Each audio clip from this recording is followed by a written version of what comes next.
الرحمن الرحيم الحمد لمن خلق الإنسان وعلمه البيان والتبيان وأوضاح له الهدى والإيمان الصلاة على من خص بالفرقان والآثار المحمودة بالإحسان وآله الطيبين هدى الرحمن المطهرين عن الرشد بنصر القرآن. أما بعد فقد قال الله تبارك وسبحان تبارك الذي نزل الفرقان على عبده ليكون للعالمين نذيرا. صلوات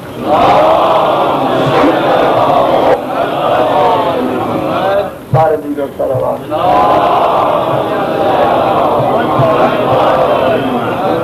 ایک صلوات اور پڑھ لیجیے.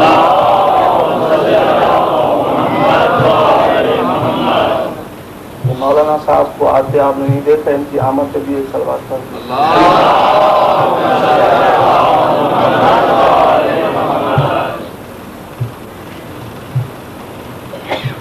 1400 سال کی ترقی کے بعد اب بہت ترقی ہو گئی ہے نا علم میں. یہ تو میں نے تو 1400 سال حضور کی نسبت سے کہہ دی، ورنہ تو انسان ہر دور میں ترقی کرتا چلا آیا، پیچھے سے انبیاء کے دور میں اور مستقل اور مسلسل. اور اتنی طویل ترقیوں کے بعد اب زمانہ اس مقام پہ پہنچا ہے. اب چونکہ وہ نفسیات کے علم جو پہلے فلسفے کا حصہ ہوتا تھا اب وہ مستقل عنوان بن گیا ہے، اور اب تو لوگ نفسیات میں پی ایچ ڈی کرتے ہیں، ڈگریاں لیتے ہیں، اور مستقل ایک موضوع ہے وہ تعلیم کے لیے. اب تعلیمی ترقیوں میں اس مقام پر پہنچ چکے ہیں لوگ، وہ یہ کہتے ہیں کہ تعلیم ڈائریکٹ سے انڈائریکٹ بہتر ہے. یعنی براہ راست بالواسطہ تعلیم سے بلا واسطہ تعلیم جو ہے وہ ایک تو بالواسطہ ہوتی ہے اور ایک بلا واسطہ ڈائریکٹ. جو بغدادی قاعدہ پڑھاتے تھے نا اللہ دے کے، یاد ہے نا سب کو، وہیں سے چلے تھے نا سب. تو یہ تو ایک ڈائریکٹ طریقہ تھا وہ پڑھا دینا صاحب، اور ایک انڈائریکٹ طریقہ یہ ہے کہ یعنی جہاں وہ آپ لفظ پڑھائیں بچے کو تو صرف اگر لفظ پڑھائیں گے تو وہ محسوس کرے گا کہ مجھ پر بوجھ ڈالا جا رہا ہے، میرے لیے کچھ نہ کچھ یہ مشکل پیدا کر رہے ہیں. لیکن آپ اس لفظ کے ساتھ اگر وہ تصویر بھی بنا دیں گے، یعنی اگر الف پڑھانا چاہتے ہیں تو عام بھی بنا دیں گے ساتھ، ادھر عام لکھا الف مد آ اور ادھر عام بنا دیا، اور ادھر بے لکھا اور یہ ادھر کوئی چیز بنا دی جو اس سے بنتی ہے، یہ بے لکھا اور ادھر پنکھا، یہ جو چاہ بناتے چلے گئے. ایسے ہے نا اب دنیا اس مقام پہ پہنچی ہے نا کہ صرف الفاظ نہیں پڑھائیں بلکہ ساتھ ساتھ تصویریں بھی دکھائیں. تصویر دیکھنے سے بچہ محسوس کرے گا کہ میں تفریح کر رہا ہوں اور الفاظ سے یاد ہو جائیں گے. ضرورت تو نہیں ہو رہی میری بات، ابھی میں نتیجہ نکال کے بس پھر وہ موضوع واضح ہو جائے گا. تو وہ اب جو طریقہ یہ نکالا ہے نا کہ ساتھ ساتھ تصویر بھی دکھاتے چلے جاؤ تاکہ اسے یہ محسوس نہ ہو کہ مجھ پر کوئی بوجھ ڈال رہے ہیں، بلکہ وہ سمجھے کہ مجھے تو تفریح کرا رہے ہیں، اور اسی تفریح کرنے میں آپ نے اسے الفاظ یاد کرا دیے بڑے اچھے طریقے سے، آسان طریقے سے. وہ بڑے بچے کے لیے تکلیف بھی نہ ہوئی اور آپ کے لیے بھی تکلیف نہ ہوئی پڑھانے میں. آپ نے اچھے طریقے سے اسے سمجھا دیا.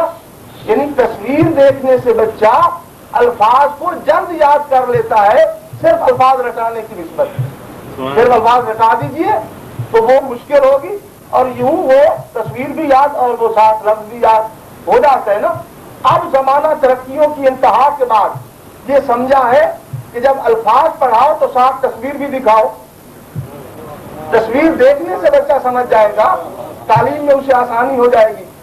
مگر میرے رسول نے 1400 سال پہلے یہی طریقہ اختیار کیا، اسی طریقے سے تعلیم کو بہتر سمجھا. یہی طریقہ اختیار کیا نا کہ جب وہ پڑھانا چاہتے تھے تو ساتھ ادھر قرآن پڑھایا، ادھر تفسیر میں کچھ تصویریں دکھا دی،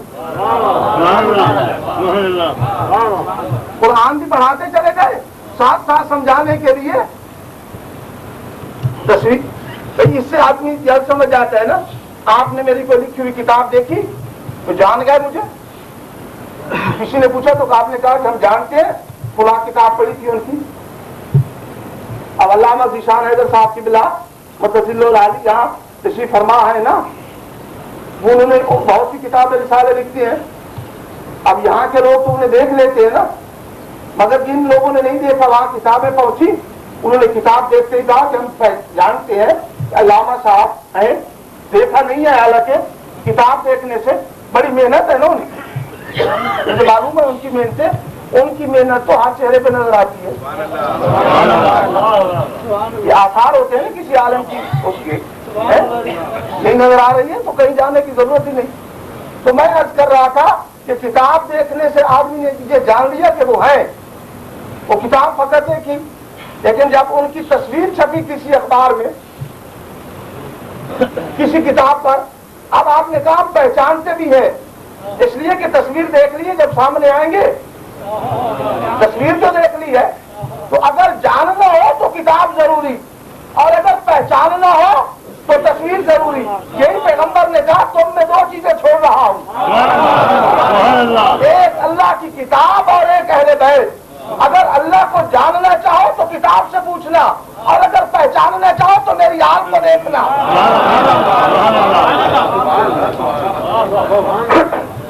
میری آنکھ کو دیکھتے چلے جائے نا، اور وہ سمجھ میں آ جائے گا، آپ پہچان جائیں گے. اور نہیں کر رہے ہیں تو آپ پہچانے کے لیے نا، پہچانے کے لیے آپ اور جاننے کے لیے کتاب. انی تارک فیکم ثقلین، کتاب اللہ ہے، وعترتی اہل بیتی، ایک اللہ کی کتاب اور ایک میرے اہل بیت. ما ان تمسکتم بہما لن تضلوا بعدی. اگر ان دونوں سے متمسک رہے، اگر ان دونوں سے متمسک رہے لن تضلوا بعدی، تو میرے بعد گمراہ نہیں ہوں گے. نہیں یفترقا، یہ دونوں آپس میں جدا نہیں ہوں گے. حتیٰ یرد علی الحوض، حتیٰ کہ میرے سامنے دونوں اکٹھے مل کر حوض کوثر پہ آئیں گے. کیا مانی؟ کہ جب تک قرآن رہے گا آل ساتھ ساتھ رہے گی. اب آل وہ ہوگی جب تک قرآن رہے. آپ کسی کو آل مانتے چلے جائیے، ہمارا جھگڑا نہیں ہے آل کون ہے، جسے بھی مان لیجیے، مگر یہ شرط ہے کہ جب تک قرآن رہے اس آل کا کوئی نمائندہ باقی ہو کہ قیامت کے دن سینے سے لگائے ہوئے قرآن کو وہ پیغمبر کے سامنے آئے. یہ 2 تو میں چھوڑ رہا ہوں، 2 چیزیں. یہ میرا موضوع ادھر بدل نہ جائے. بہرحال ایک 2 باتیں اور کہہ دوں تو میں یہ مستقل موضوع ہے، چھیڑنا تو میں نہیں چاہتے اسے فی الحال. 2 چیزیں چھوڑ رہا ہوں، 2. اور یہ حدیث کئی طریق سے وارد ہے، کئی طریق سے. انی تارکن فیکم الخلیفتین، تم میں 2 خلیفے چھوڑ رہا ہوں. انی تارکن فیکم النورین، تم میں 2 نور چھوڑ رہا ہوں. انی تارکن فیکم الامامین، تم میں 2 امام چھوڑ رہا ہوں. کم و بیش 72 طریق سے یہ حدیث وارد ہوئی ہے، اور 21-22 طریق سے تو صاحب سوائے کے ملک نے نقل کی ہے یہ حدیث. علامہ ابن حجر مکی نے اس کے کئی طریقے لکھے ہیں، اور آپ بھائیوں نے یہ بھی بیان کیا کہ ایک یہ بھی رسول نے کہا کہ تم میں 2 چیزیں چھوڑ رہا ہوں، اللہ کی کتاب و سنتی. ایک میری سنت یہ بھی ہے ایک یعنی ہے تو نادر، فن حدیث میں اسے کہتے ہیں نادر، شاذ، یعنی ایک ہی ہے راوی اس کا، ایک ہی مقام پر. تو ہو سکتا ہے پیغمبر نے کئی بار کہا ہو. اب نادر و کل معدوم ہوتا ہے نا. تو بہرحال میں عرض کر رہا ہوں کہ ہو سکتا ہے حضور نے کئی بار یہ بھی کہا ہو، چونکہ آل کی تفسیر میں سنت بھی آ سکتی ہے. مگر میں کہتا ہوں کہ اگر سنت ہی تسلیم کر لی جائے کہ پیغمبر نے کہا ایک کتاب اور ایک سنت، تو وہ نظریہ تو پھر بھی باطل ہو گیا نا کہ صرف کتاب کافی، وہ تو پھر بھی باطل ہو گئے. اگر صرف یہی تسلیم کر دیا جائے تو بہرحال پیغمبر نے ہمیں جن کے سپورٹ کیا وہ دو چیزیں تھیں، ایک اللہ کی کتاب اور ایک اہل بیت۔ اور یہ بھی ہے کہ بھولنے والے کے لیے امکان ہوتا ہے کہ وہ کم لفظ بھول جائے گا۔ پھر یہاں روایت حدیث میں وہاں تو کئی بار کہا انی تارک فیکم ثقلین، کئی راوی ہے اس کے، کئی بار کہا، مگر یہاں سنتی کہنے والا ایک ہی ہے۔ سنتی کہنے والا یعنی ایک نے یہ روایت کی، اب ایک کے بھولنے کا امکان تو زیادہ ہے نا، ایک پہ تو ہم نہیں کسی کے گمان کرتے، بس یہی سمجھتے کہ ایک تھا بھول گیا ہوگا، یا سنت کی لفظیں زبان پہ چڑھی ہوئی تھی۔ کتاب و سنت ہر وقت یہ لفظیں چڑھی ہوئی تھی نا زبان پہ، تو اس نے انہی لفظوں میں جو لفظ عام عادت تھی کہنے کی ان لفظوں میں کہہ دیا، یہ بھی ہو سکتا ہے۔ اور وہاں جہاں لفظ ایک ہے سنتی، ایک لفظ کے بھولنے کا امکان زیادہ، اور وہاں دو لفظ ہیں اہل بیتی کہہ کر اطراتی سے اس کی تفسیر کر دی کہ وہ اہل بیت جو میری اطرت ہے، جو میری اطرت ہے۔ اب پیغمبر نے کہا کہ میں تم میں چھوڑ رہا ہوں، تم میں، انی تارکن فیکم، تم میں چھوڑ رہا ہوں، تم میں۔ غور نہیں کیا آپ نے؟ ایک ہے نا تارک، ایک ترکہ ایک متروک فی۔ تارک وہ جو چھوڑے، ترکہ وہ جن میں چھوڑے، اور متروک فی جس کو چھوڑے۔ تارک چھوڑنے والا، ترکہ جسے چھوڑا، اور متروک فی جن میں چھوڑا۔ جن اگر سارے ہی اہل بیت تھے تو یہ کہہ کسے رہے تھے کہ تم میں چھوڑ رہا ہوں؟ یہ کسے فرمایا حضور نے کہ تم میں چھوڑ رہا ہوں، تم میں ٹھیک ہو، تمہارے اندر چھوڑ رہا ہوں۔ اگر سارے ہی یہی تھے تو پھر یہ کہنا یہ تو غلط ہو گیا، کوئی معنی نہیں ہے کہ تم میں، تو ماننا پڑتا ہے کہ تارک اور تھا، ترکہ اور تھا، متروک فی اور تھے۔ جسے چھوڑ رہے تھے وہ اور جن میں چھوڑ رہے تھے۔ اور یہ بڑی عجیب لفظ کہی پیغمبر نے، میرا مقصد کچھ اور ہے، پلٹنا مجھے، مگر ایک لفظ سن لیجئے، اور یہ ہے حضور فرماتے ہیں انی تارکن، انی میں چھوڑ رہا ہوں، تارکن، یہ صاحب علم موجود ہے ان سے پوچھ رہے نا، تارکن جائلن کے وزن پر، وہاں کہا نا اللہ نے کہ میں بنا رہا ہوں، کل میں نے عرض کیا تھا اللہ نے کہا میں بنا، انی جائلن، اور پیغمبر نے کہا انی تارکن، یعنی تارکن جائلن کی یاد تازہ کر رہا ہے۔ بنانا اللہ کا کام، چھوڑنا رسول کا کام۔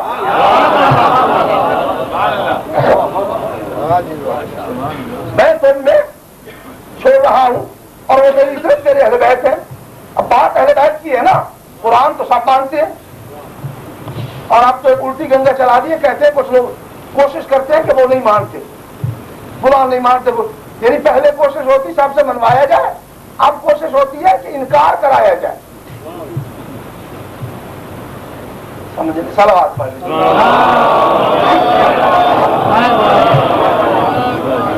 صلوات زور سے پڑھ لیجیے۔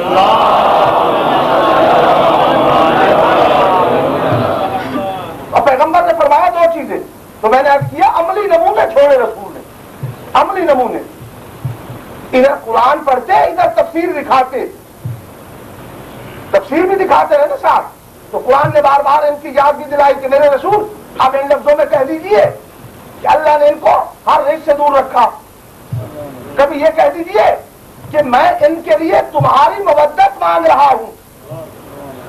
بھئی یہ قرآن ہی ہے نا، قُلْ لَا أَسْأَلُكُمْ عَلَيْهِ أَجْرًا إِلَّا الْمَوَدَّةَ فِي الْقُرْبَى، میرے حبیب ان سے کہہ دو کہ میں تم سے کچھ نہیں مانگتا، میں نہیں مانگتا، اس لیے کہ مانگا اس سے جاتا ہے جس کی مزدوری کی جائے، میں نے تمہارا کام ہی نہیں کیا، تم سے کیسے مانگوں؟ اور تم دینے والے ہو ہی کون کہ میں تم سے مانگوں؟ مانگنے والے کی حیثیت بھی تو دیکھیے نا، کہ میں تم سے نہیں، میں نہیں مانگ رہا، قل یہ کہہ دیجئے میرا خدا مانگ رہا ہے، میں نہیں، میرا یہ میں تو نہیں مانگ رہا، میرا سوال نہیں ہے، قل یہ اللہ کی طرف سے۔ دیکھیے قرآن سارا اللہ کی طرف سے ہے یا نہیں؟ ہے نا، قرآن سارا خدا کی طرف سے یقینی ہے نا، اللہ کی طرف سے قرآن ہے۔ اب یہ بعض آیات میں قل لگا دینا کہ میری طرف سے کہہ دو، جب ہے ہی اللہ کی طرف سے، بھائی اللہ ہی کا کلام ہے سارا، اب یہ قل لگانے کی کیا مانی کہ کچھ آیات میں قل لگا دیا کہ میرے حبیب میری طرف سے کہہ دو، کہہ دیجیے میری، توجہ نہیں کیا آپ نے؟ یہ جہاں قل آتا ہے نا اس کے معنی یہ ہوتے ہیں کہ جس کلام میں اللہ کو زور پیدا کرنا مطلوب ہے، جہاں چیلنج مطلوب ہو نا وہاں قل لگا دیتا ہے۔ جیسے توحید کا مسئلہ اسلام میں سب سے عظیم مسئلہ، سب سے بڑا مسئلہ توحید ہے نا، عام ترین مسئلہ توحید، تو جب توحید کا بیان کیا تو کون سے کیا؟ قل هو اللہ احد، قل میرے حبیب کہہ دو کہ اللہ ایک ہے۔ توحید کا تذکرہ کیا تو کون سے کیا؟ اور مودت اہل بیت کا ذکر کیا تو کون سے کیا؟ قل لا اسألکم علیہ اجرا، اب تو نہیں گیا، ابھی تو ابتدا ہے نا، گھبرانے کی تو بات نہیں، اور اگر ایسے نہیں تو بس میں بھی پھر ایک سروات پر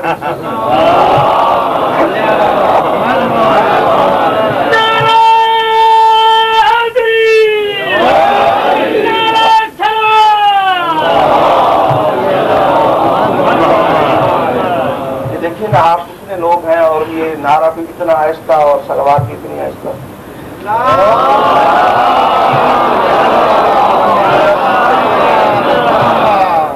توجہ ہے نا میری آج تک؟ ان کی بات کر رہا تھا نا، اور یہ ہمارے اصولین جو ہے نا، علماء اصول فقہ سمجھتے ہیں نا، اگر فقہ کے علماء نہ ہو تو دین تو بے فائدہ ہو جائے،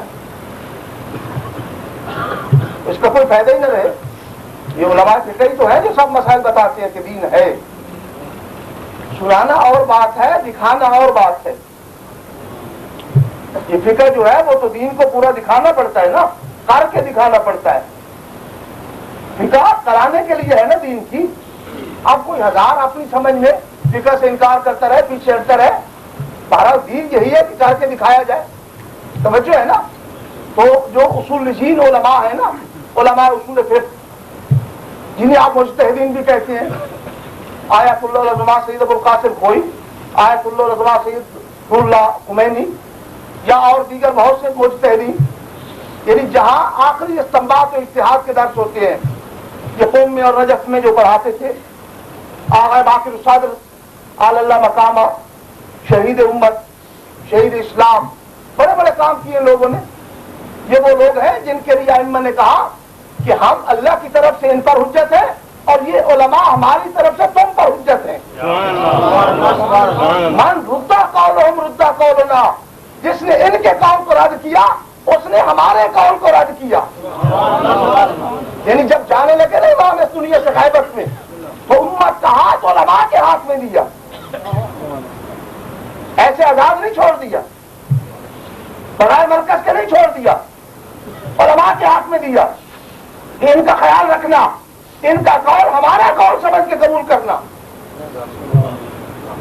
یہ نہیں ہوں گے تو دین نہیں رہے گا، دین کی پہچان ان کے، یہ ایسی بات نہیں ہے کسی کی دل سے، میں صحیح کہہ رہا ہوں، دین یہی ہے، اگر دین سمجھنا ہے تو یہی ہے، انہی کے دروازوں سے دین ملے گا۔ اور میں نے پہلے بھی عرض کیا کہ ایک عالم کی وجہ سے کتنے یہاں انقلاب آ گیا۔ عالم کا انقلاب بیان کرنے کا محتاج نہیں ہوتا، خود نظر آ جاتا ہے۔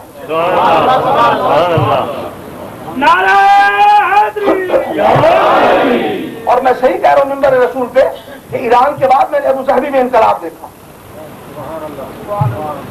دین کی طرف رغبت ہونا بہت بڑا انقلاب اس دور میں، جبکہ ہر شخص اپنے ایک دین لیے ہوئے آزاد ہے، جو چاہے کہتا چلا جائے، کوئی پوچھنے والا نہیں۔ آپ آزاد نہیں ہیں، ایک ایک سانس کا حساب ہوگا اور ایک ایک بات کے لیے پوچھا جائے گا۔ آپ کہہ لیجیے جو چاہتے ہیں، جہاں نہیں تو وہاں تو پوچھا جائے گا نا، چھوڑا نہیں جائے گا کسی کو۔ تو یقین کر لیجئے. تو میں کر رہا تھا کہ علماء اصول فقہ ممنون ہے امت ان کے احسان کی کہ جن کی وجہ سے ہر زمانے میں دین جدید تقاضوں کو پورا کرتا ہوا چلا آیا. ورنہ دنیا والوں کی طرح آج ہم بھی بے دستفا ہوتے. یہ دروازہ اجتہاد کا کھلا رکھنا آپ کی زندگی کا باعث بن گیا. ورنہ مجھے کوئی انقلاب لا کے دکھائے ایسا جیسا انقلاب آیا ہے نا ایسے. تو یہ علماء اصول فقہ جو ہے نا بڑے علماء اصولین ان کے یہاں یہ طے شدہ بات ہے کہ جو آیت قرآن میں صیغہ امر سے شروع ہو اور قرینہ بھی خلاف نہ ہو, آیت صیغہ امر سے شروع ہو تو اس کے معنی یہ ہے کہ خداوند عالم امت رسول پر کسی چیز کو واجب قرار دے رہا ہے. اگر صیغہ نہیں سے شروع ہو تو حرمت پیدا ہوتی ہے, حرام قرار دے رہا ہے. اگر صیغہ نہیں سے آئے تو حرمت حرام قرار دے رہا ہے. اور اگر صیغہ امر سے شروع کرے تو واجب قرار وجوب ثابت ہوتا ہے. سارے کلام عرب میں 12 صیغے ہیں امر کی, فقط 12 صیغے پورے کلام عرب میں. اور 12 صیغے امر میں کسی بھی صیغہ امر سے اگر کوئی آیت شروع ہو جائے تو وہاں وجوب ثابت ہوگا کہ اللہ امت پر واجب قرار دے رہا ہے. تو آیت مودت کو صیغہ امر سے شروع کرنا اور میرے حبیب کہہ دیجئے صیغہ امر سے ہے نا, تو اللہ امت رسول کے لیے محبت اہل بیت کو واجب قرار دے رہا ہے. اصول فقہ کا علم بڑا مشکل ہے, بہت مشکل ہے. اس کی مشکل کا آپ اندازہ لگائیے کہ 1400 سال میں ہمارے بھائیوں نے صرف 4 مجتہد پیدا کیے. 1400 سال میں 4 ہی ہے نا. اور ہمارا اعزاز ہے کہ ہر دور میں یہ تو اعزاز ہے نا ہمارا کہ ہر دور میں ہمارے یہاں آج بھی ہے اور آئندہ بھی رہے گا انشاءاللہ, باقی رہے گا اور اسی کے دم سے اسلام رہے گا. توجہ ہے نا. تو اب میں عرض کر رہا تھا کہ جو صیغہ امر سے شروع ہوگی وہاں وجوب, اور آیت مودت کو اللہ نے صیغہ امر سے شروع کیا تو گویا مودت اہل بیت امت رسول کے لیے واجب قرار دی نا. اب آپ ذرا قرآن میں دیکھیے جتنے بھی واجبات ہیں نا, واجبات قرآن میں ہے نا. اقیموا الصلاۃ ہمارا حکم ہے نماز پڑھو. جو بھی واجب بیان کیا لہجہ حکمیہ میں کہا اقیموا الصلاۃ. بھائی نماز سے کبھی جان تو نہیں چھوڑ سکتی نا, کوئی کتنا چھڑائے, بہتر یہی ہے کہ پڑھ لی جائے محبت کے ساتھ. جس بات سے جان نہ چھوٹ سکتی ہو بہتر ہوتا ہے نا اسے. اچھا طریقہ یہی ہے نا. جب پیغمبر نے کہہ دیا اس کے بغیر چارہ کار ہی نہیں, اور شیعوں کو تو بھول ہی نہیں سکتی نماز. کربلا میں 2 ہی تو چیزیں تھی, ایک شمر کا خنجر اور ایک حسین کی نماز. یہ کیسے ہو سکتا ہے کہ شمر کا خنجر تو یاد رہے اور حسین کی نماز بھول جائے؟ یہ تو نہیں ہو سکتا نا. تو یہاں بھی کوئی واجب قرار دیا قرآن میں, وہاں حکم ہوا لہجہ حکمیہ میں کہا اقیموا الصلاۃ. یہ عربی کی فصاحت و بلاغت کو سمجھنے والے اس بات کو سمجھتے ہیں کہ صیغہ کے اندر حکم موجود ہے. حکمیہ لہجے میں کہا ہمارا حکم ہے نماز قائم کرو. اب تو قیام کے کئی طریقے بتائے جاتے ہیں, جیسے علم نے کہا ویسے ہی ہمارا حکم ہے نماز قائم کرو. ہم نے تمہارے لیے کوتب علیکم الصیام, ہم نے تمہارے لیے روزہ واجب قرار دیا. گھبرا تو نہیں گئے؟ یہ سارے ایسے کی آج ہی ہے, یہ میرے فرائض بھی تو ہے نا. کوتب علیکم الصیام, ہم نے تمہارے لیے روزے کو واجب قرار دیا. روزے کو, یہ روزے کے لیے معلوم ہے آپ کو, اگر ایک روزہ نہیں رکھیں گے تو 25 تورے. اگر آج ان کی حکومت آ جائے جن کے لیے دن رات دعائیں مانگتی ہیں کہ مولا آئے ہمارے, مانگتے ہیں نا, دعا مانگتے ہیں نا کہ حضور کی حکومت ہو جائے, آئے امام زمانہ, مانگ رہے ہیں نا دعا. اگر آج حکومت آ جائے تو ایک دن کا روزہ نہ رکھنے والا 25 کوڑے, اگلے دن پھر 25 کوڑے, اور 1 2 3 دن کے بعد پھر قتل. یعنی جو شخص 3 روزے نہ رکھے تو زمانے کے امام کی نگاہ میں وہ زندہ رہنے کے قابل ہی نہیں. اگر امام ہوتے آج آ جائے تو یہ حکم ہو جائے گا. مجھے بہت حیرت ہوتی ہے جب ہم دعائیں مانگتے ہیں کہ امام آ جائیں. یقین کیجئے آئے امام، مگر ایک بات آپ بھی یاد کر لیں، اپنے آپ کو اس قابل بنائیے کہ اگر آج تشریف لے آئے امام تو ایک وقت کا کھانا آپ کے گھر کھا سکیں. اگر ایک وقت کا کھانا امام نے آپ کے ہاں کھا لیا تو جنت واجب. اس قابل بنائیے اپنے آپ کو. زکات ادا نہیں کی، خمس دیا نہیں، کیا وہ چمچ امام استعمال کریں گے جس کا خمس نہ دیا ہوا؟ وہ کھانا امام کھا لیں گے؟ نہیں کھائیں گے نا. گھبرا تو نہیں رہے، سچی بات کہہ رہا ہوں. خمس جو ہے اگر نہیں ادا کیا، آج میں پتہ بتاتا ہوں کتنی شہدانیاں ایسی بیٹھی ہیں اس وقت موجود ہے کہ رشتے تو ہیں وسائل نہیں.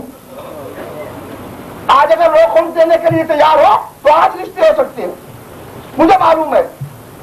اور مجلس سے سن کے رونے والوں پیغمبر کو کیا چہرہ دکھاؤ گے؟ میں یہاں کی نہیں ہر مقام پہ کہتا ہوں، پھر یہاں تو لوگ ماشاءاللہ دیتے ہوں گے ضرور، یہاں تو ایسی بات نہیں ہوگی، یقیناً دینے والے ہوں گے سب. اس لیے کہ شیعہ جو ہیں ایسا شیعہ میں تو شیعہ نہیں سمجھتا کہ جو حق زہرا کھا جائے. خمس کیا ہے؟ سیدہ کا حق ہے نا. اولاد علی کی بیٹیاں انتظار میں ہو، کپڑے آپ اچھے پہن لیں تب بھی زندگی گزر جائے گی، کم قیمت پہن لیں تب بھی گزر جائے گی، کھانا اچھا کھا لیا تب بھی گزر گئی، سادہ کھا لیا تب بھی گزر گئی. جیسے بھی آپ زندگی گزارے یہ اپنا سٹینڈرڈ اونچا کر لیا تب بھی گزر گئی. اچھے قسم کی گاڑی لے لی تب بھی وقت گزر گیا، عام قسم کی لے لی.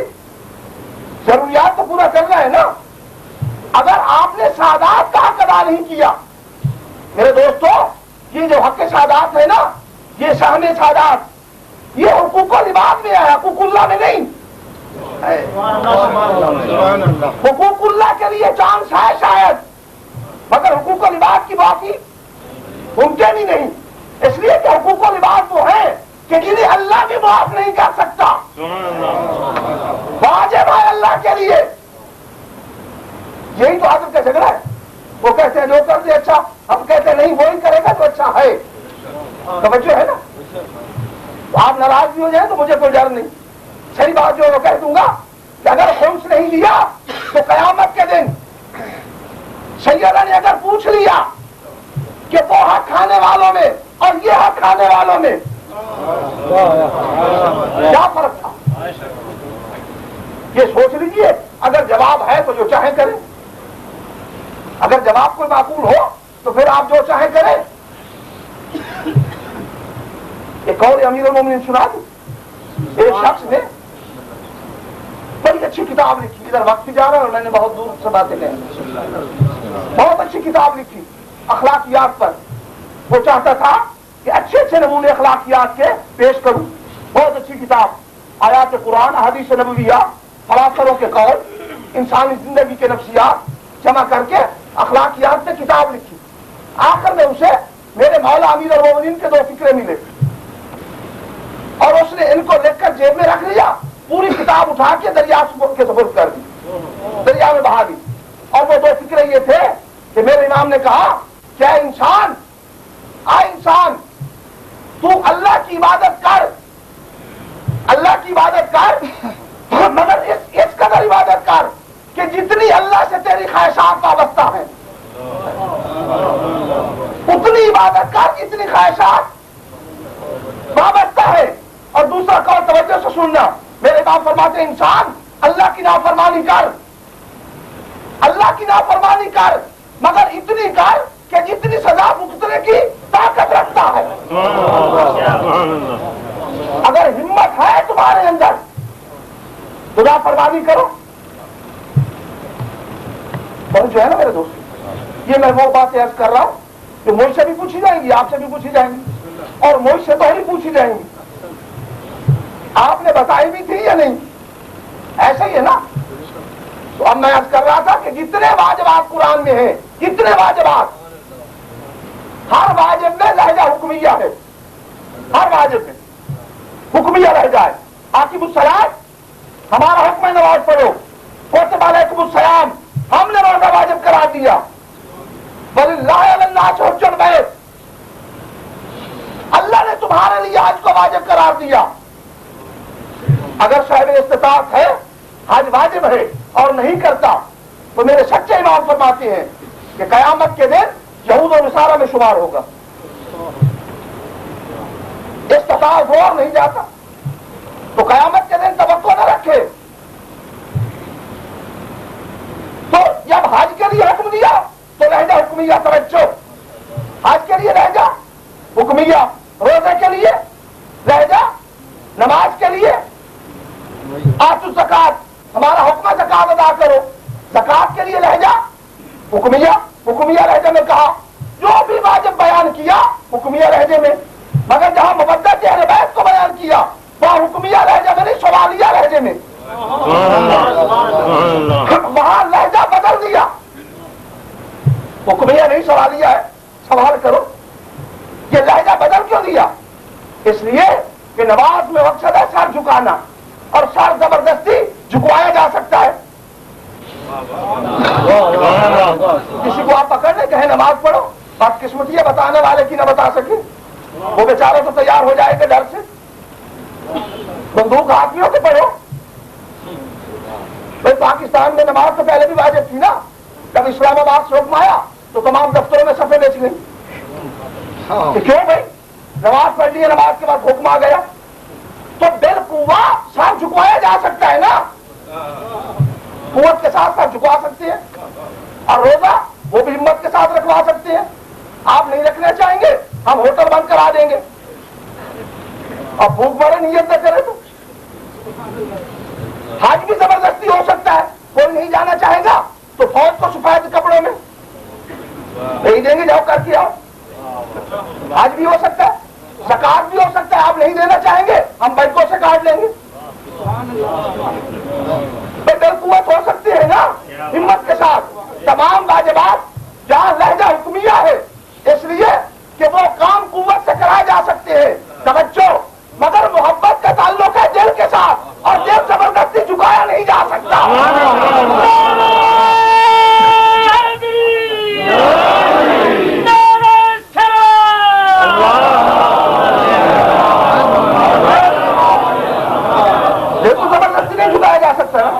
اسی لیے لہجہ بدل دیا کہ میرے رسول حاکم ہوتے ہوئے حکم نہ دینا، محبت کا سائل بن کے جانا، کیونکہ محبت کا تعلق، اور یہاں لفظ ہے محبت ہے نا۔ اب یہ تفصیل میں جاؤں گا تو وقت ہی نہیں ہے، اور اتنا سمجھ لیجیے علماء علم کلام کی یہاں 5 قسمیں ہیں محبت کی۔ پہلی استحسان، پھر مودت، پھر خلت، پھر عشق، اور پھر ولا۔ یہ تو بدنام کر دیا نا اردو کے شعراء نے اس کو، ورنہ یہ 4تھی قسم ہے محبت، بہت بلند مقام ہے۔ اس کے معنی تو یہ ہے کہ تقاضا ہے عقل کا کہ حسین اکیلے رہ جائیں گے کربلا میں، چلے جاؤ، اگر عشق نے کہا کہ نہیں تو یوں سمجھ لیجیے تلخیص کہ مودت وہ محبت ہے کہ جس پر محبت کو قربان کیا جائے۔ سبحان اللہ۔ بھائی ہر ماں کو بیٹے سے محبت ہوتی ہے نا، ہوتی ہے نا، ماں کو بیٹے سے، بہن کو بھائی سے محبت ہے نا، ہر بیٹے کو کے ساتھ ماں کو محبت ہے، مگر جہاں مودت کا سوال آ گیا تو ہم نے شب عاشور لیتے ہیں تو اللہ سے، ابراہیم مانگتے ہیں تو موسیٰ مانگتے ہیں تو اللہ سے، عیسیٰ مانگتے ہیں تو اللہ سے۔ امتوں نے بعض اوقات کہا کہ ہم کچھ پیش کریں کہ نہیں ہمارا عاجز تو اللہ پر ہے، یہی ہے نا، سمجھے نہیں آپ؟ یہ کیا ہے جو آیات ہے قرآن میں؟ ربنا آتنا فی الدنیا حسنۃ وفی الآخرۃ حسنۃ وقنا عذاب النار، ربنا اغفر لی ولوالدی وللمؤمنین یوم یقوم الحساب، اللہم اغفر لنا وارحمنا وعافنا واعف عنا فی الدنیا والآخرہ انک علی کل شیء قدیر، رب انی مغلوب فانتصر۔ یہ ساری دعائیں ہیں نا میں یاد، رب لا تذرنی فردا وانت خیر الوارثین، رب انی مسنی الضر وانت ارحم الراحمین. یہ انبیاء کی دعائیں ہیں نا جو آیات کی شکل میں آئی. کسی نے یہ مانگی، کسی نے یہ مانگی.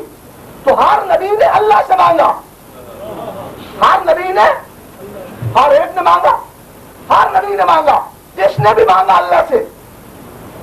اور دو دعائیں میرے نبی کی بھی ہیں قرآن میں. قل رب زدنی علما، قل رب زدنی. میرے حبیب اور کچھ نہیں مانگتا تو علم ہی صحیح.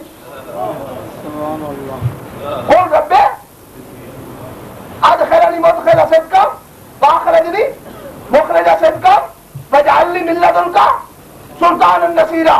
میرے حبیب سے دعا کرو کہ یا اللہ مجھے نکال سچائی کے ساتھ، داخل کر سچائی کے ساتھ، اور میرے لیے اپنی جناب سے، اپنی جناب سے ایک مضبوط مددگار.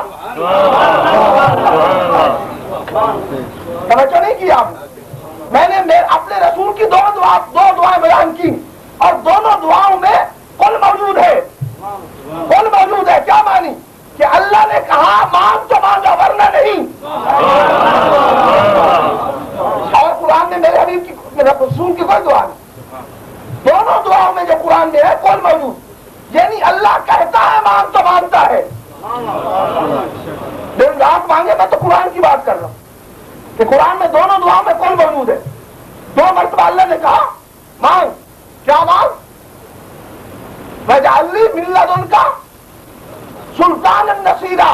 میرے حبیب مجھ سے مانگ کہ اپنی جناب سے ایک مضبوط مددگار. غور نہیں کیا آپ نے؟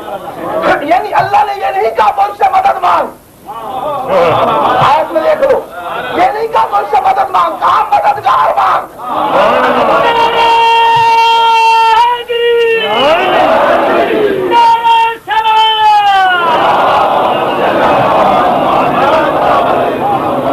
اور میرے دوستو یہ آیت ہے، روایت نہیں.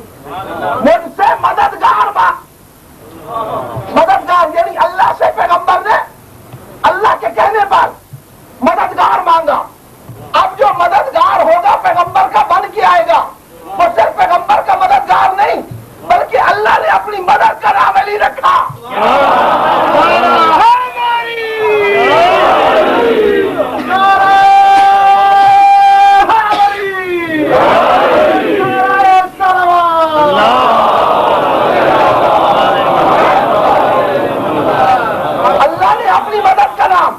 اپنی مدد کرا کہ جب مجھ سے مدد مانگی ہو تو یا علی مدد.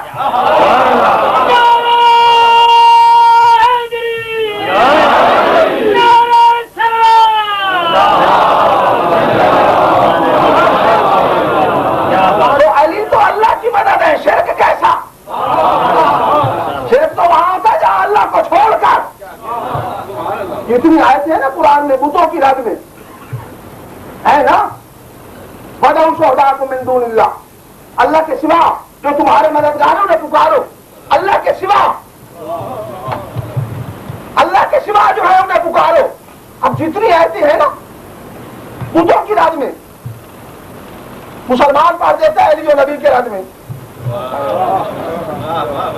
ایسے ہی ہے نا علی و نبی کے رد میں. توجہ نہیں کی آپ نے؟ میں کہتا ہوں کہ دیکھو اللہ نے کہا کہ من دون اللہ، اللہ کے علاوہ، یعنی غیر اللہ سے نہیں مانگو. غیر اللہ سے نہیں. مسلمان علی غیر اللہ نہیں، علی شاعر اللہ ہے.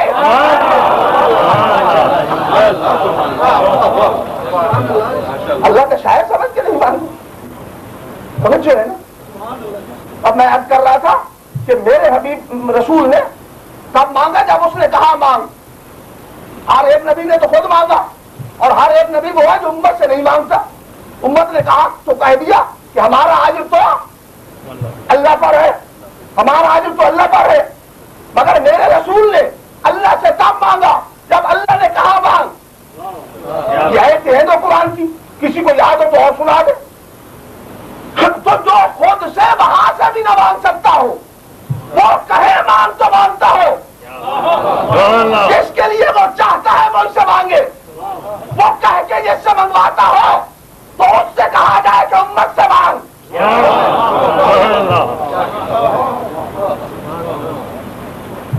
کہا جائے تو امت سے زمان کیا کہنے آل محمد تمہارے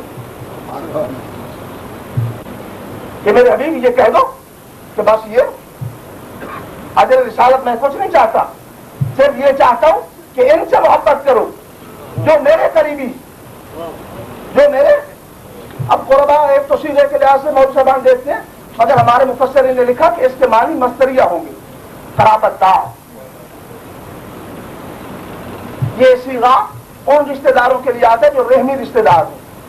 کچھ لوگوں نے یہ بھی یہاں قیاس آرائی فرمائی کہ اللہ نے کہا میرے قریبیوں سے، تو اب اللہ کا رحمی رشتہ دار کہاں سے آئے گا؟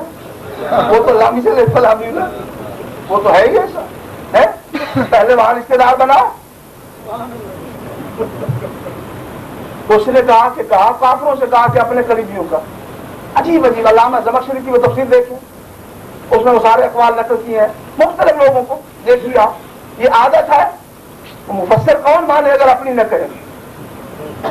توجہ ہے نا، گھبرا تو نہیں گئے؟ اب میں کہہ رہا تھا کہ کہا کہ ان کی محبت اجر رسالت، ان کی محبت اجر رسالت۔ اب آپ خود غور سے ذرا سوچئے کہ جن کی محبت اجر رسالت ہو،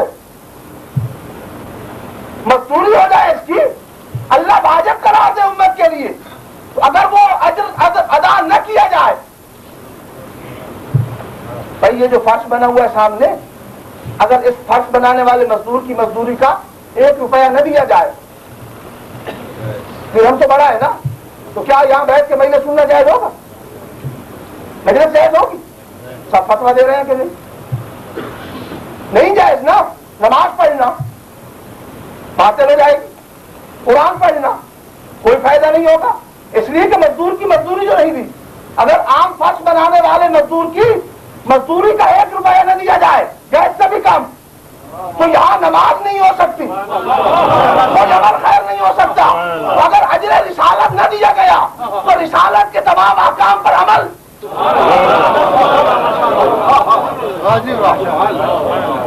اکارت جائیں گے، کرتے رہو پڑھتے رہو ساری رات، وہ پہلے ادا کرنا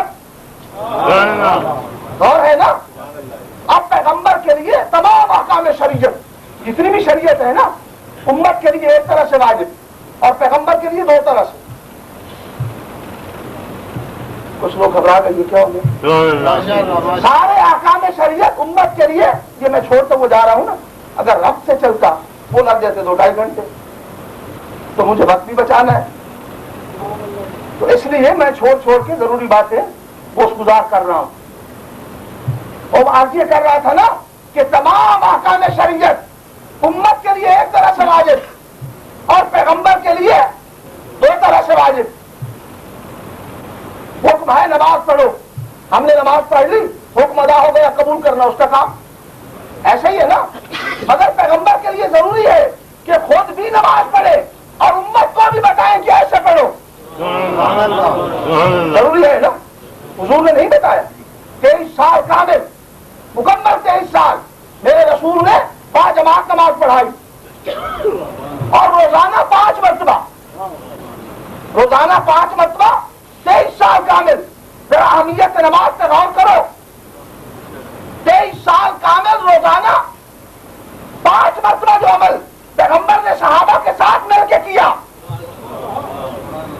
کہا کہ جمعہ مل کے پڑھ لینا، عید اور پڑھا دینا، یعنی نماز بڑھتی گئی، کم نہیں ہوئی۔ ہفتے میں چھٹی کوئی نہیں ہے، کوئی نماز سے بڑھتی چلی گئی، کم تو نہیں ہوئی نا۔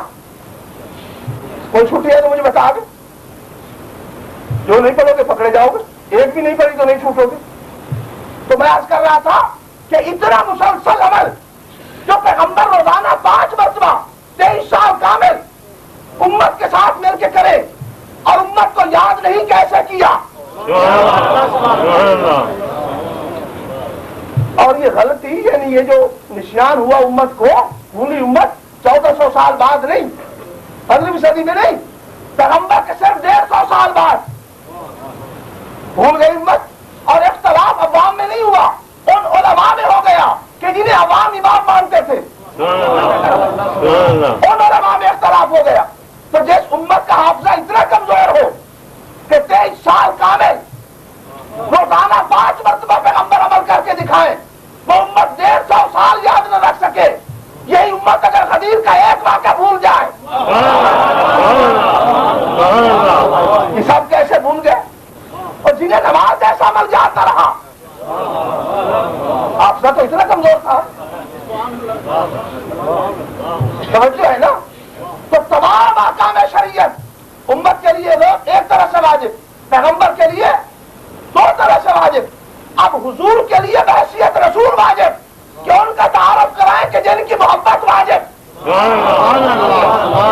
جن کی محبت اجر رسالت. غور نہیں کیا میرے فکر پہ, غور نہیں کیا. میں نے کہا پیغمبر کے لیے بحیثیت رسول واجب. یہ مجھے اس لیے کہنا پڑا کہ اسلام میں جب علم بہت ہو گیا ہے نا, زور علم کا, ایک بہت بڑی جماعت کے بڑے امیر لکھتے ہیں کہ پیغمبر کی دو حیثیتیں تھیں. کبھی تو وہ کام کرتے تھے بحیثیت رسول اور کچھ کام کیے بحیثیت بشر.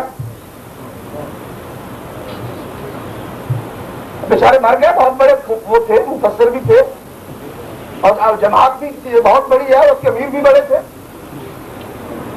وہ فرماتے ہیں کہ دو کام کیے رسائل و مسائل نے. دو کام دو طرح کے تھے. یہ کام بحیثیت بشر, یہ کام بحیثیت رسول. کچھ کام بحیثیت رسول, کچھ کام بحیثیت, دو طرح سے کام کیے رسول نے. میں نے کہا بڑی عجیب بات ہے جناب, ہماری تو سمجھ میں یہ منطق نہیں آئی. اس لیے کہ یہ تو عیسائیت کا نظریہ ہے. جب گرجے میں آؤ گے تو عیسائی ہو, دکان پہ جاؤ تو دکاندار ہو فقط, ہاسپٹل میں جاؤ تو ڈاکٹر ہو فقط, کالج میں جاؤ تو لیکچرر ہو فقط, عدالت میں جاؤ تو جج ہو فقط. جب گرجے میں آئیں گے تو عیسائی ہوں گے. اسلام کا یہ نظریہ نہیں ہے. اسلام تو یہ کہتا ہے کہ اگر ڈاکٹر ہے تو مسلمان ڈاکٹر ہوگا, اگر جج ہے تو مسلمان جج ہوگا, دکاندار ہے تو مسلمان دکاندار ہوگا, تاجر ہے تو مسلمان تاجر ہوگا, جو بھی ہے, مولوی ہے تو مسلمان مولوی. اور جب اسلام کسی انسان کو ایک منٹ کے لیے نہیں چھوڑتا, جب اسلام آپ مسلمان کو ایک سیکنڈ کے لیے, ایک لمحہ کے لیے, ایک دقیقہ کے لیے, ایک ثانیہ کے لیے نہیں چھوڑتا تو رسالت رسول کو کیسے چھوڑے؟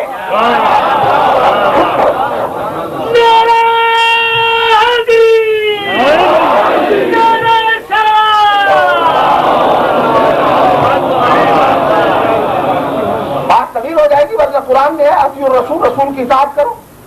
یہاں استثناء نہیں کہ جب بحیثیت رسول کام کرے تو اطاعت کرو, جب بحیثیت بشر. یہاں استثناء ہونا چاہیے تھا نا. اگر دو حیثیتیں, یہ قرآن کے بعد کوئی نیا الہام ہوا نا. قرآن نے تو علی اطاعت کہا کہ ہر وقت رسول کی اطاعت. اگر رسول نہ ہوتے تو اطاعت کیسی؟ توجہ ہے نا. تو میں عرض کر رہا تھا کہ پیغمبر کے لیے بحیثیت رسول واجب, رشتہ داری کی بات نہیں, تعارف کرانا رشتہ داری کی بات نہیں. پر یہ تو شاید نواسا سمجھ کے کہہ دیو, الحسن والحسین سیدہ شباب اہل نہیں, یہ نواسے کی بات. الحسین منی وانا من الحسین, یہ تو نانا نواسے کو کہہ دیتا ہے. ہو سکتا ہے بقول آپ کے نواسا سمجھ کے کہہ دیو نواسے کو الحسن نور بصری, حسن میری آنکھوں کا نور, میں حسین سے مجھ سے نواسا سمجھ کے کہہ دیو. مگر یہ کہنا ان الحسن والحسین سیدہ شباب اہل الجنہ, حسن و حسین جوانان جنت کے سردار.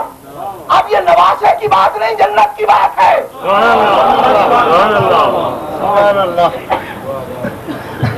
کچھ لوگ کہتے ہیں کہ یہ تو ہے جنت کے جوانوں کے سردار, کچھ بوڑھوں کے بھی ہونا چاہیے. بہول اہل الجنہ کہتے ہیں کہ بوڑھوں کے بھی سردار ہو.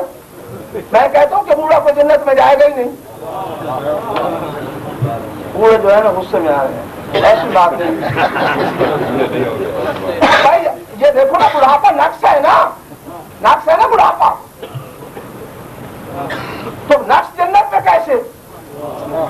میرے پیغمبر نے کہا کہ جسے جنت میں جانے کا حکم ہوگا ابھی 500 سال مسافت باقی ہوگی کہ جنت کی ہوا لگنے سے 500 سال کا بوڑھا 18 برس کا جوان، اور اگر کوئی 18 برس کا جوان جہنم کی طرف جانے لگا تو اتنی مسافت سے جہنم کی لو لگنے سے 500 برس کا بوڑھا، تو بوڑھوں کے سردار وہاں جہاں بوڑھوں کے ڈیرے،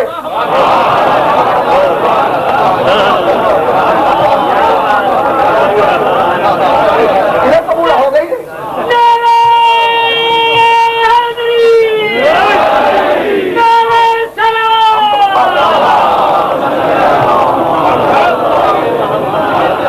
توجہ ہے نا؟ میں دیکھو نا، اگر پیغمبر کو جناب حسنین کی وہ عمر سامنے ہوتی، جب کہہ رہے تھے تو حسنین بچے تھے، جوان نہیں تھے، بچے ہیں نا، ابھی 6-7 برس کے بچے ہی تھے نا، فرماتے ہیں کہ جوانان جنت کے، اور جب اس دنیا سے گئے تو جوانی سے متجاوز امام حسن کی عمر 47 برس جاتے وقت، اور سید الشہداء کی 57 برس۔ اب یہ عمر جو ہے جوانی کی تو نہیں، نہ جانے والی عمر پیش نظر تھی، نہ اس وقت کی عمر پیش نظر تھی، یہ جنت کی عمر پیش نظر تھی۔ اسی لیے کہا جوانان جنت کے۔ اب یہ جنت کے جوانوں کا سردار کہنا یہ نواسے کا تعارف نہیں، یہ جنت کے سرداروں کا تعارف ہے۔ بیٹی سمجھ کے کہہ دیا ہوگا بدر تو منی، میرا ٹکڑا، ہو سکتا ہے بیٹی سمجھ کے کہہ دیو، مگر یہ کہنا باب مناقب فاطمہ بخاری شریف میں موجود ہے، انتے سیدتو نساء اہل الجنہ، اے سیدہ آپ جنت کی تمام عورتوں کی سردار، اور بیٹی کی بات نہیں، ماں مریم جیسی معصومہ۔ اب یہ کہہ دیا ہوگا بھائی سمجھ کے، انت منی مانا نہیں کا، یہ ریاض معیشت ہے آپ سے، بھائی سمجھ کے کہہ دیا ہوگا شاید، مگر یہ کہنا جاہلی انت قسیم النار والجنہ، اے علی آپ جنت و دوزخ کے تقسیم کرنے والے۔ ضربت علی جن فی یوم الخندق کے افضل من عبادت شکلین، علی کی ایک ضربت میں عرض کر چکا، اب یہ بھائی کی بات نہیں، عبادت کی بات ہے، بھائی کی بات نہیں، جنت کی بات ہے۔ تو جو بھی تعارف کرایا جنت کے ذریعے، جو بھی تعارف کرایا، اب پیغمبر نے دروازہ بتا دیا نا کہ اگر جنت لینی ہو تو یاد۔ میں نے کہا میرے رسول کا بحثیت رسول فریضہ، بحثیت پیغمبر فریضہ ہے نا، تعارف کرائے تو مختلف مجموعوں میں مختلف طریقوں سے تعارف کرایا۔ وہ تعارف تو میں سنا چکا نا، غدیر کی وادی میں اس جماعت کے نمائندہ کا تعارف، سردار کا تعارف، اور کبھی صحابہ کے مجمع میں شاستہ حدیث موجود ہے، حضور بیٹھے ہیں، حسن مجتبیٰ چھوٹی سی عمر میں، آغوش رسول میں ایک شخص کھجوروں کو ٹوکرا لایا، اس نے لا کے رکھا، حسن مجتبیٰ نے کھجور اٹھائی۔ امام چھوٹا یا بڑا مسئلے سے نہیں بھولتا، امام تو امام ہی ہوتا ہے نا، بھولے نہیں، اصل مسئلہ سمجھانا مقصود تھا۔ پرکھ کے پیغمبر نے کہا لانے والے صدقہ تو نام ہدیہ، یہ صدقہ لایا یا ہدیہ؟ حضور باغات میں کیڑا جاتا تھا، صدقہ لایا ہوں، اور اس کا کہنا تھا، فرماتے کخ یا بنیا ان صدقۃ علینا حرام، حسن پھینکو پھینکو ہم پر صدقہ حرام، اور ساتھیوں سے کہا کلو، کھاؤ کھاؤ، تو سمجھ میں نہیں آیا، پھینکنے والے اور ہوتے ہیں، اٹھا کے کھا۔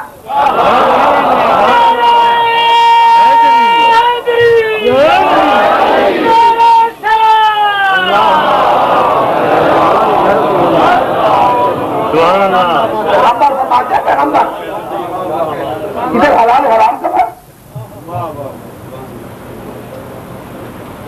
رسول نے فرمایا نا کہ امت کی زکات آل پر حرام ہے، حرام ہے نا، اس لیے کہ وہ تو ہاتھوں کی میل ہے، زکات ویسے حرام، ہم سمجھ دے آرام کریں گھر میں۔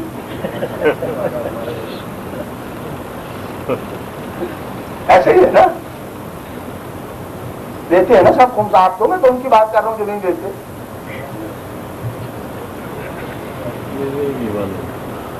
اب میں کر رہا تھا نا کہ پیغمبر نے مختلف تعارف کرائے, کبھی یہ تو صحابہ کا مجمع تھا نا اثر مجتبیٰ کا تعارف, اور اب گھر میں تعارف کرایا, گھر کے اندر چادر کی چار دیواری بنا کر, گھر کی چار دیواری میں چادر کی چار دیواری. یا رسول اللہ یہ چادر کی چار دیواری کیوں بنائی جب گھر کی چار دیواری موجود تھی؟ کہا کہ گھر کی چار دیواری میں ہے رسول کے رشتہ دار, اور چادر کی چار دیواری میں آئیں گے رسالت کے رشتہ دار.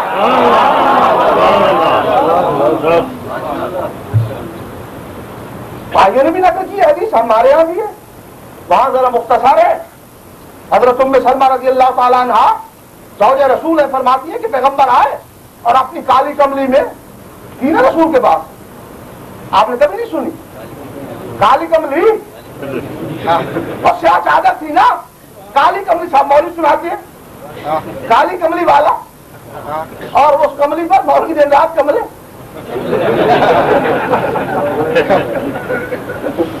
کالی کملی, کالی, خبردار شاہ لباس نے پہننا, یہ فرعون کا لباس ہے, خبردار کالے کپڑے نہ پہننا, اہل جہنم کا لباس ہے. مولانا کس نے بتایا آپ کو کہ کالی کملی والے؟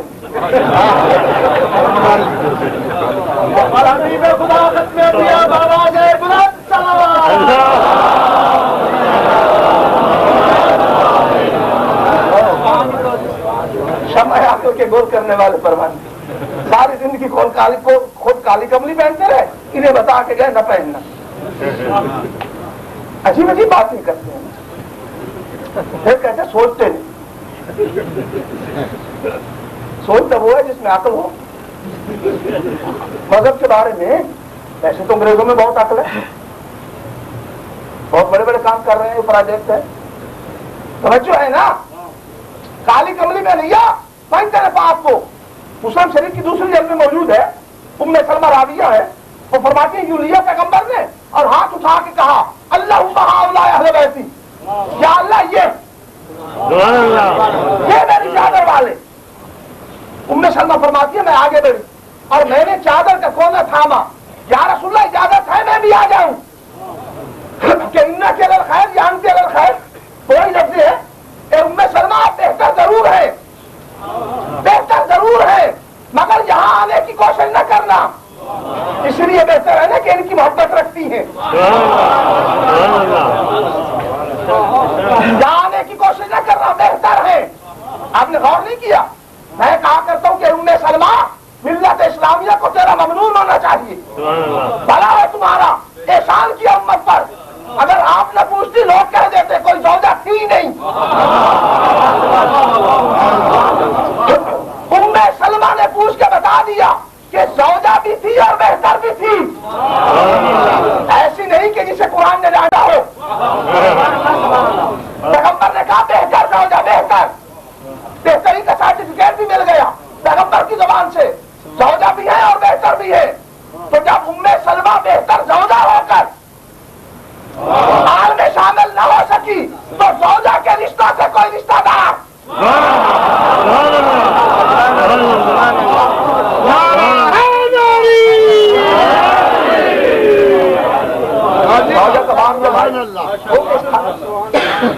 کیسے سمجھو ہے نا. اچھی بات ہے. ادھر یہ حدیث ہے مختصر اور ہمارے یہاں طویل ہے. چادر والی حدیث, حدیث کی صاحب سب پڑھتے ہیں نا, چادر والی حدیث ہمارے یہاں ذرا طویل ہے, یہاں مختصر ہے. وہاں راویہ جناب ام سلمہ ہے اور ہمارے یہاں کی راویہ جناب سیدہ ہے. یہاں طویل حدیث وہاں مختصر. کیوں؟ اس لیے کہ وہاں کی راویہ باہر تھی, جو باہر سے دیکھا بیان کیا, ہماری راویہ اندر تھی,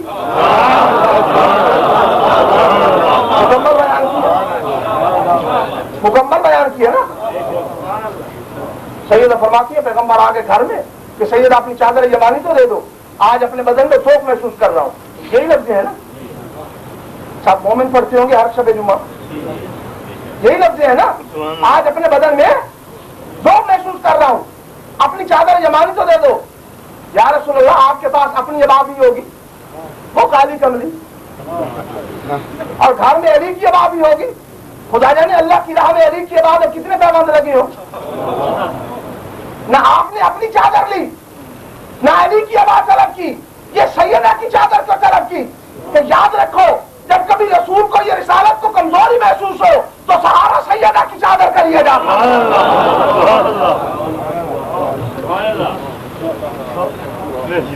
اور یہ چادر لے کے رسول لیتے، اتنے میں حسن آ گئے. امی میرا سلام، میرے آنکھوں کی ٹھنڈک میرا سلام. آج ہمارے گھر میں میرے نانا کی خوشبو آ رہی ہے، یہاں وہ چادر کے نیچے. حسن آگے بڑھے، سلام کیا، اجازت لی، اب چادر میں. اتنے میں حسین آ گئے. امی میرا سلام، میرے میرے حسین میرا سلام. آج تو میرے نانا کی خوشبو آ رہی ہے کہ ہاں ہاں چادر میں. حسین آگے بڑھے، اجازت لی، اور چادر میں.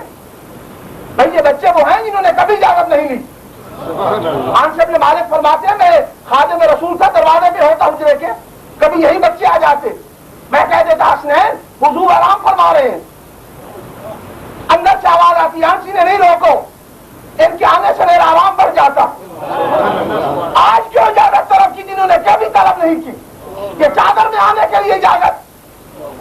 کہ دیکھو آج ہو رہا تھا آل کا تعارف، اگر بغیر پوچھے آتے تو آنے والا مورخ لکھتا کہ بچے سمجھ کے نہیں اٹھایا، پیغمبر نے اجازت دے کے بتا دیا آئے نہیں میں نے بلائے ہیں. تیزی سے گزر رہا ہوں، اتنے میں علی آئے. ام الحسین میرا سلام، ابو الحسن میرا سلام. کتنے پیارے نام، قربان ہونے کو جی چاہتا ہے. ابو الحسن، ام الحسین. سید آج ہمارے گھر میں میرے سید و سردار کی خوشبو آ رہی ہے. جہاں وہ آپ کے بچوں کے ساتھ چادر میں. علی آگے بڑھے، اجازت لی اور چادر میں. توجہ نہیں کی آپ نے، جو بھی آیا یہی پوچھا کہ ہمارے گھر میں رسول کی خوشبو. ہمارے نے یہی پوچھا، یہ ہے رسالت کے رشتہ دار. گھر میں آئے تو رسالت کی خوشبو آ جائے. اور علی چادر میں، جب سے جوان ہوئے ہیں کبھی رسول کے ساتھ چادر میں نہیں. بلایا نہیں کسی کو پیغمبر نے، میں خود آ رہے ہیں. محسوس ہوتا ہے سمجھتے ہیں سب کے کیا آنے والا ہے. اتنے میں سیدہ آگے بڑھی. شاید دل میں سوچا ہو کہ اب یہ انتظار تو میرا ہو رہا ہے، بابا اجازت ہے آ جاؤں. علی کی موجودگی میں پیغمبر کے ساتھ چادر کے اندر سیدہ کا آنا. آؤ بیٹی آؤ. سیدہ چادر میں آئی، بس ادھر سیدہ چادر میں آئی تو حدیث کی لفظ یہ ہے، میں توڑ توڑ کے پڑھنا ہوتا کہ سمجھ میں آ جائے. فلما اکتملنا جمیعا، سیدہ فرماتی ہے کہ جب ہم تمام کامل ہو گئے. فلما اکتملنا، ہم کامل ہو گئے.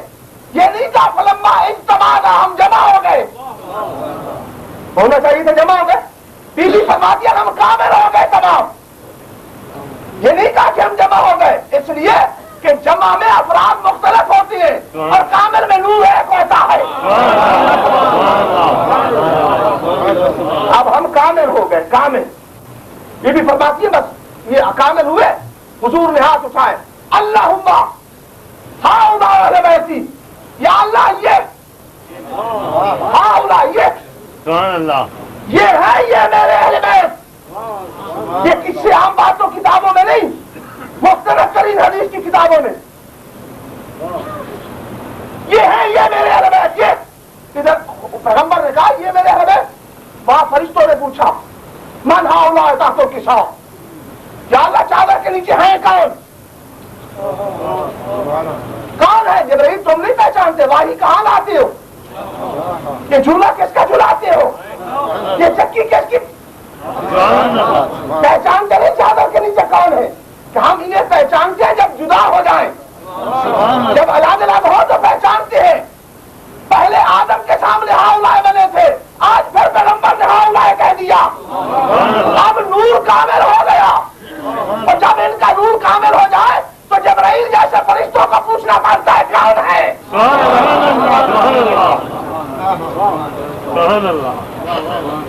توجہ ہے نا. بس میں ملائکہ میں اللہ نے تعارف شروع کیا. سنو ملائکہ سکان سماواتی، ملائکہ تھی میرے عرش مکینو سنو. ہم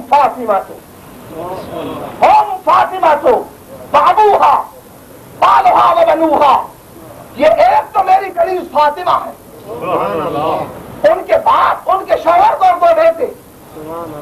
یا اللہ، یہ تعارف میں سمجھا نہیں، تعارف کا یہ طریقہ نہیں۔ تعارف کا طریقہ یہ ہے کہ بزرگ کے نام سے چھوٹے کا تعارف، ایسا ہی ہے نا۔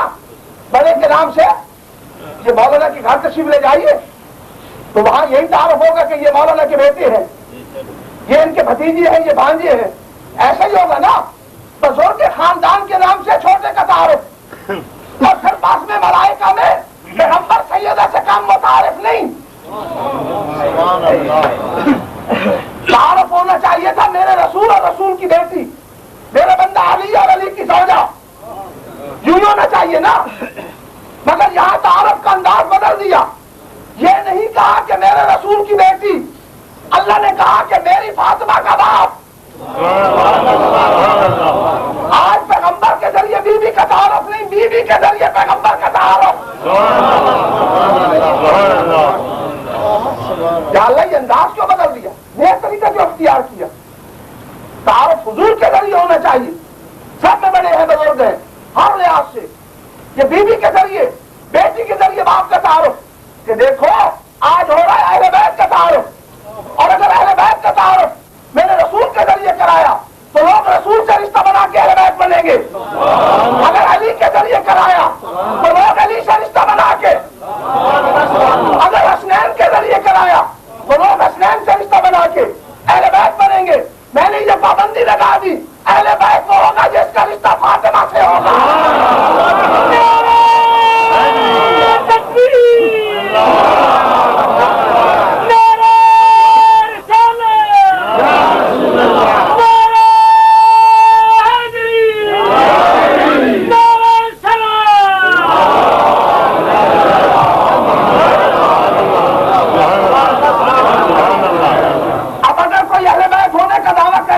تو یہ نہ پوچھنا تمہارا رسول سے کیا رشتہ، تمہارا علی سے کیا رشتہ، بس فوراً پوچھ لینا کہ بتاؤ تمہارا بیوی سے کیا رشتہ۔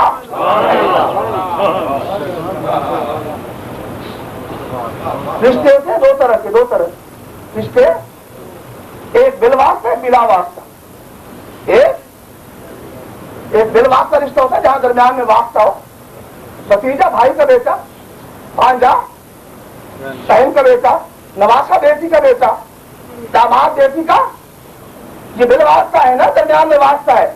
اور بلا واسطہ جہاں درمیان میں باپ بیٹا، ماں بیٹے، شوہر زوجہ، باپ بیٹی، باپ بیٹی، یہ بلا واسطہ۔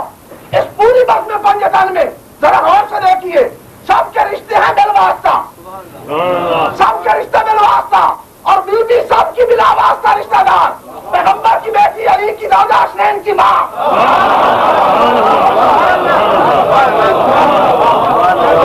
سب کی بلا واسطہ رشتہ دار، سب۔ اور اگر تعارف ہوتا پیغمبر کے ذریعے تو بجائے تعارف رسالت ہوتی، اگر تعارف ہوتا حسنین و علی کے ذریعے تو وجہ تعارف امامت بنتی۔ اللہ نے بیوی کے ذریعے تعارف کرایا کہ وجہ تعارف عصمت بنے جو سب میں مشترک۔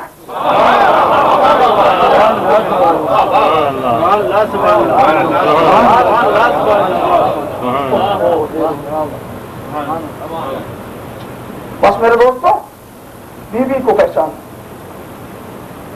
اگر امت نے اس بیوی کی شان پہچان لی ہوتی تو یہ بیوی رونے کے لیے دریاؤں کے کناروں پہ نہ آتی، کربلا کے صحراؤں میں، کبھی کوفہ کے بازاروں میں۔ آج وقت زیادہ ہو گیا، بس مختصر دو چار کے حسین کو رونے والوں، اللہ تمہیں کسی غم میں نہ رلائے، اس مظلوم کو رونے والوں جس کے وارثوں کو کسی نے رونے نہیں دیا۔ رونا چاہتے تھے، کوئی رونے نہیں دیتا تھا۔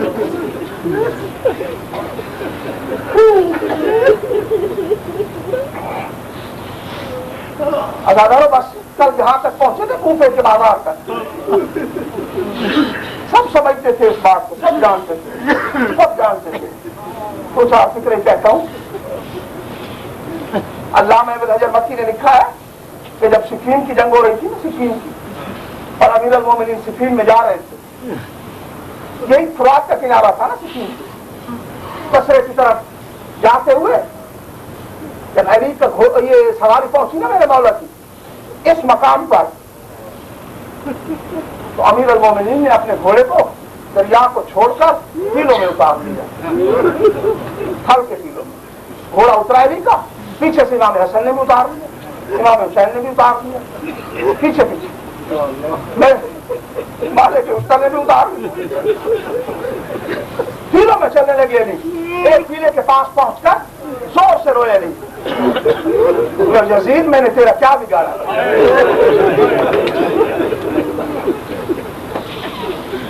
بنی امیہ میں نے تمہارا کیا نقصان کیا تھا؟ علی جب روئے تو امام حسن بھی روئے, حسین بھی روئے. مالک اشتر نے ہاتھ باندھ کے کہا مولا آپ تو امام ہیں, ہمیں بتائیے نا رونے کی کیا بات ہے, کیوں رو رہے ہیں جان؟ فرماتے ہیں مالک اشتر کسی ضلع کے قریب ایک مسافر ذبح کیا جائے.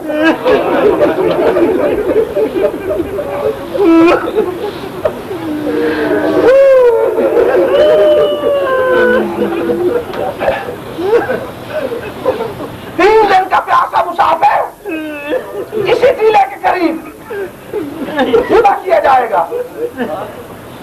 عرض کرتے ہیں مولا شہادت تو اعزاز کی بات ہے, شہید ہونا تو آپ کی روایت ہے. فرماتے ہیں مالک اشتر میں مسافر کے لیے تو کم رو رہا ہوں, مجھے تو رونا اس بات پہ آ رہا ہے کہ بہن اسی ٹیلے سے دیکھ رہی ہو.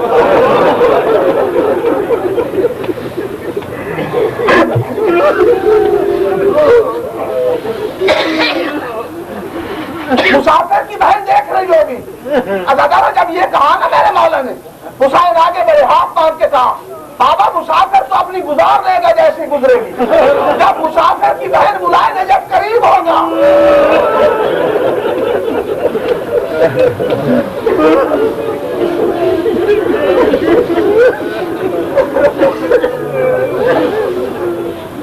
صاحب بصرہ تو کربلا ڈاکٹر عائشہ شافعی یہ لکھتی ہیں کہ ایک دن امیر المومنین شاہی ادارہ کو قرآن پڑھا رہے تھے. کاف ہا یا عین صاد کی تفسیر پہ پہنچے تو کچھ کاربلا کی طرف اشارے شروع کیے. سیدہ حسین عرض کرتی ہے بابا یہ تو اماں نے بتایا ہے, کچھ آگے بتائیے.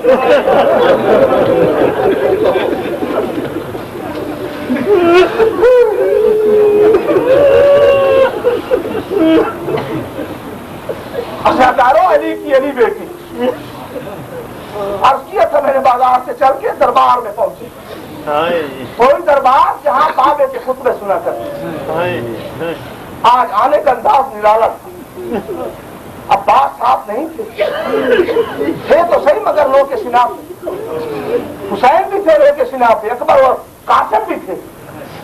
جب بیچ بھی داخل دربار ہوئی بس سیدانی ایک طرف بیٹھ گئی.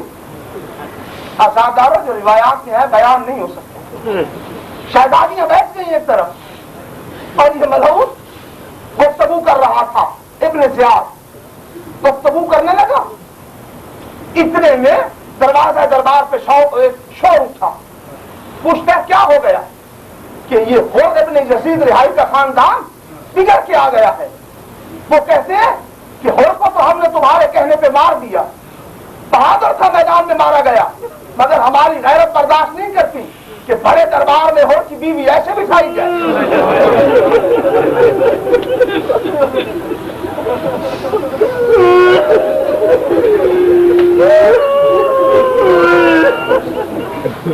حاکم گھبرایا کہ ہور کی بیوی کو بھیج دو. اتنے میں بنی اسد والے آگے بڑھے کہ حبیب کا مارا جانا اور بات تھی.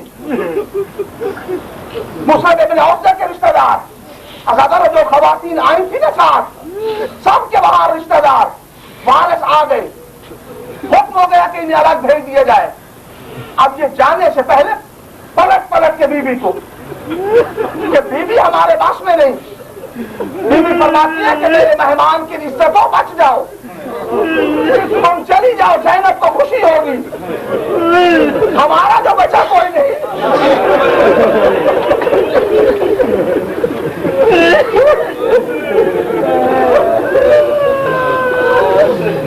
اس بڑی دنیا میں کوئی ہمارا ہوتا تو ہمیں بھی لیتے ہوتا.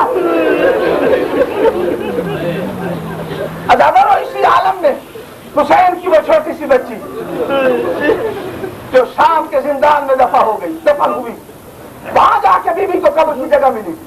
عزادارو دفن ہونے والی شہزادی نے آگے بڑھ کے عباس کی نوک کے سینہ میں ہاتھ ڈالا کہ چچا ہمیں کوئی چھڑانے نہیں آیا۔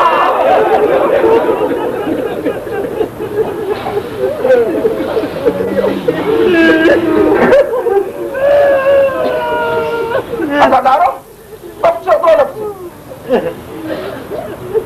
کربلا کے واقعات سن رہا تھا یہ ملعون، اتنے میں پوچھتا ہے، تعارف کے لیے پوچھنے لگا، پوچھتا ہے کہ بیویوں کے گھیرے میں کون بیوی ہے جس کا پردہ سب بچائے ہوئے؟ کسی ملعون نے کہا کہ یہ علی کی بیٹی ہے، حسین کی بہن ہے، یہ وقت پڑھ کے کہتا ہے کہ بی بی اللہ نے حسین کو قتل کیا، ہمیں کامیابی دی۔ عزادارو اس کا کہنا تھا کہ علی کی بیٹی آئی ہوئی اسی لیے برداشت نہیں کر سکی، کھڑی ہو گئی۔ بی بی نے جواب دینا شروع کیا، یہ پلٹ کے پوچھتا ہے کہ یہ جوان کون بچا ہے؟ کہنے کو جوان تھا نا، 22 برس کا سفید ریش جوان۔ وہ شخصیتیں ہیں نا تاریخ میں، جب 22 برس میں زین العابدین کی داڑھی سفید یا 18 برس میں سیدہ کے سر کے بعد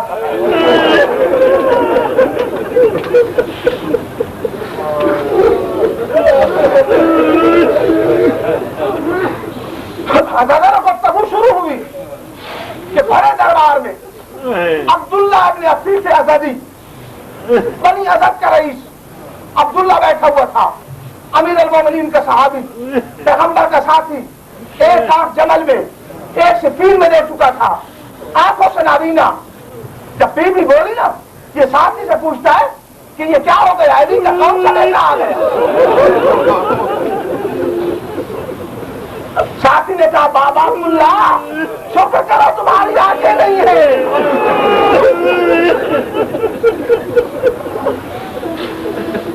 کہتا میں بھولتا نہیں، آنکھیں نہیں ہے تو میں نے مدت علی کے خطبے سنے، یہ تو علی کا لہجہ ہے،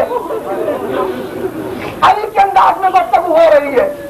عزادارو بس ابھی باتیں ہو رہی تھی کہ کھڑا ہو کے پوچھتا ہے تو حاکم بتا یہ کون سا حسین شہید ہوا، کس حسین کو مارا ہے؟ ابن زیاد کہتا ہے عبداللہ تو کس حسین کو پوچھتا ہے کہ میں نواز رسول کو فرزند بطول کو پوچھتا ہوں کہ اگر وہی شہید ہو گیا تو کیا کرے گا کہ تجھ پر اور تیرے حاکم پہ لعنت کروں گا؟ تیری یہ جرات؟ عزادارو اتنا مخفی رکھا ہوا تھا حسین کو۔ عبداللہ نے جب پوچھا تو ابن زیاد کہتے ہیں سمجھ لے عبداللہ وہی حسین مارا گیا۔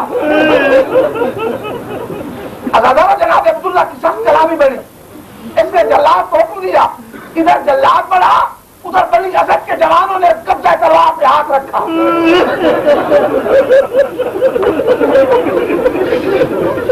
یہ ہمارے ہوتے ہوئے عزادارو دربار میں جھگڑا شروع ہو گیا، جناب عبداللہ کو گھر پہنچا دیا گیا، آنکھوں سے نابینا تھے نا، ایک بیٹی تھی کوئی اور نہیں تھا۔ گھر پہنچ کے کہتے ہیں بیٹی سے، بیٹی نے کھانا رکھا کہ بیٹی کھانا کھانے کے قابل نہیں رہا۔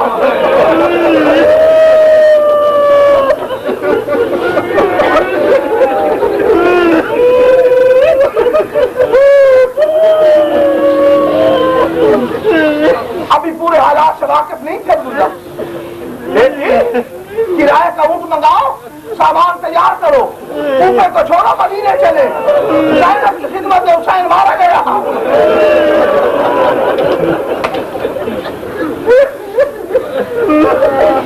عزادارو بات بہتی ابھی تیاری کر رہے تھے کہ دروازے پہ گھوڑوں کے چاقوں کی آوازیں آنے لگی، بابا تیرے گرفتار کرنے والے آ گئے، آپ کو گرفتار کریں گے کہ بیٹی میں علی کا ساتھی ہوں، ذرا تلوار لا کے مجھے دے. کیا ہوا جو آنکھیں نہیں رہی؟ میری دامن ابا کو پکڑ لینا, مجھے بتاتی جانا کدھر سے آ رہے ہیں.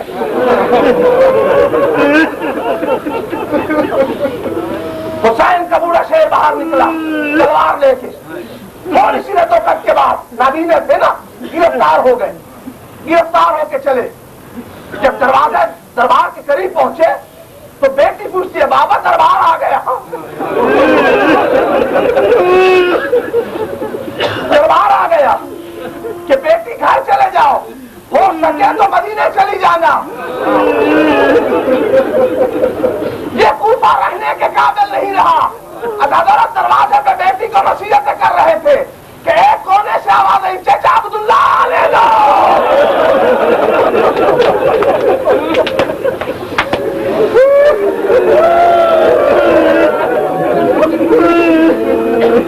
چچا عبداللہ آنے دو. کہ کون ہے دربار میں میری بیٹی کا نام لینے والا؟ کہ چچا مجھ سے ملاؤ, میں زینب آئی ہوئی ہوں.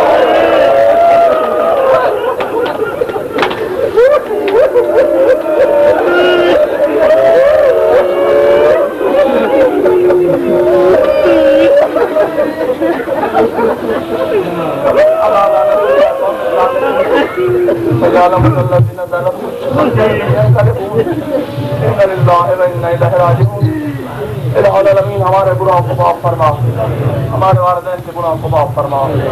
الہ العالمین کربلا دو فریقان کا واسطہ مجاہدین اسلام کو کامیاب فرما. حضرت ولی العصر کو جلد فرما. الہ العالمین مراج اسلام کا سایہ ہمارے سروں کے قائم دائم فرما.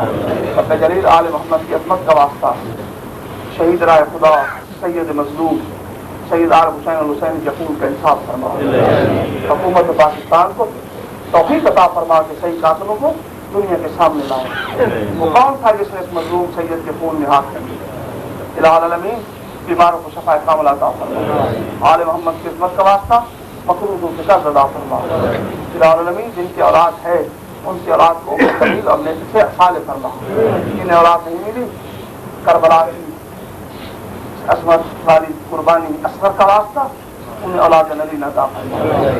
الہ العالمین دیگر جو حاجات لے کر اس دربار میں آئے ہیں ان حاجات کو پورا فرما. رب جلیل کربلا کے مسافروں کا واسطہ کہ جو لوگ اپنے گھروں کو چھوڑ کر کسی وجہ سے یہاں آئے ہوئے ہیں ان کی حفاظت فرما.